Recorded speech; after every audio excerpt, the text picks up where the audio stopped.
அனைவருக்கும் வணக்கம். இந்த வீடியோவில் அருகம்புல் வச்சு உருளி அலங்காரம் எப்படி செய்யலாம் சிம்பிளாக அப்படின்னு சொல்லிட்டு தான் பார்க்க போகிறோம். ஏற்கனவே அருகம்புல் வச்சு உருளி அலங்காரம் பண்ணி போட்டிருக்கேன் வீடியோ. இது கொஞ்சம் டிஃப்ரெண்ட்டாக சென்டர்லலாம் அருகம்புல் வச்சு செய்ய போகிறோம். இது கண்டிப்பாக வித்தியாசமாக இருக்கும், பார்க்குறதுக்கும் நல்லாயிருக்கும்.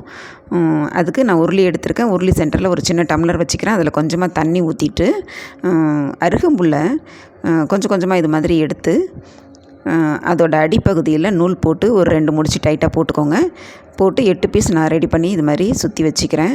அப்புறம் டம்ளருக்கும் அந்த அருகம்புல்லுக்கும், அதாவது உருளிக்கும் இடையில கேப் இருக்கு இல்லையா, அந்த கேப்பில் செவ்வந்திப்பூ பெரிய பூவுங்களாக செலக்ட் பண்ணி இது மாதிரி சுற்றி வச்சுக்கலாம்.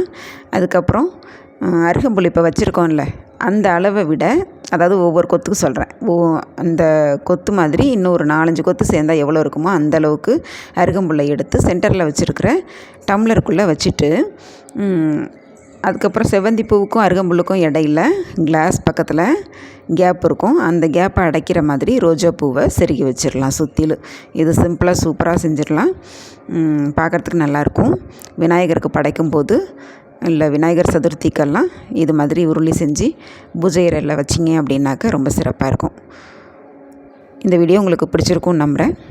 பிடிச்சிருந்துச்சினாக்க லைக் பண்ணி நம்ம சேனலை ஒரு சப்ஸ்கிரைப் பண்ணிக்கோங்க.